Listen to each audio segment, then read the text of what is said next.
আপনি computer related কোনো জবের জন্য ইন্টারভিউ দিতে গেছেন, তো ইন্টারভিউ বোর্ডে আপনাকে বলা হলো যে নিজের মাইক্রোসফট ওয়ার্ডে আপনি যে পদে আবেদন করেছেন, তো সেই পদের নামটি লিখে আপনি এখান থেকে মাইক্রোসফট ওয়ার্ডে চলে যাবেন, সাথে সাথে ম্যাক্সিমাইজ করে নেবেন, নতুন একটা ব্ল্যাঙ্ক পেজ নিয়ে নেবেন এইভাবে।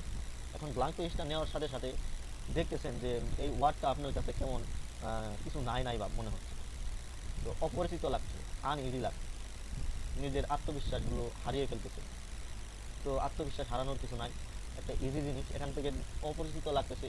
যেমন এখানে হোমের আন্ডারে কিছু ফাংশন কি থাকে, এই ফাংশন কিগুলো দেখাচ্ছে না, এই জন্যই আপনার কাছে অপরিচিত লাগতেছে। তো ঘাবড়ানোর কিছু নাই, এখান থেকে শুধু একটা ক্লিক করবেন, দেখেন ফাংশন কিগুলো চলে আসছে। তো এটা হাইড করে রাখে তারা, হাইড করে রেখে আপনাকে ভেরিফাই করার চেষ্টা করে যে ন্যূনতম একটা জ্ঞান এক্সেল ওয়ার্ড সম্পর্কে আপনার আছে না।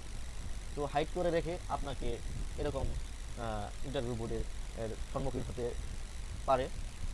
তখন আপনি এটাকে এভাবে হোমে ক্লিক করে আবার হোমে আবার ক্লিক করে হাইড হাইড এবং কি শুরু করতে পারবেন। আপনাকে বলা হলো যে আপনি যেই পদে আবেদন করেছেন সেই পদের নামটি লিখুন। তো আপনি এভাবে লিখে দিলেন,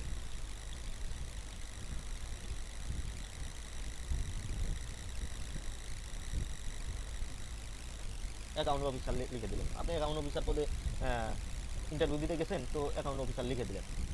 আপনি যদি এভাবে লিখেন একদম পানির মতো, তাহলে কিন্তু হবে না। এখান থেকে আপনাকে লিখতে হবে যে আপনি অ্যাপ্লিকেশনটা মানে আবেদনটা যে করছেন, যে একটা বিষয় লিখছেন, চাকরির আবেদনপত্রে যে একটা বিষয় লিখছেন, সেই বিষয়টা আপনি সুন্দর করে লিখে দিন। তাহলে লিখবেন, আপনি এইভাবে লিখতে পারেন।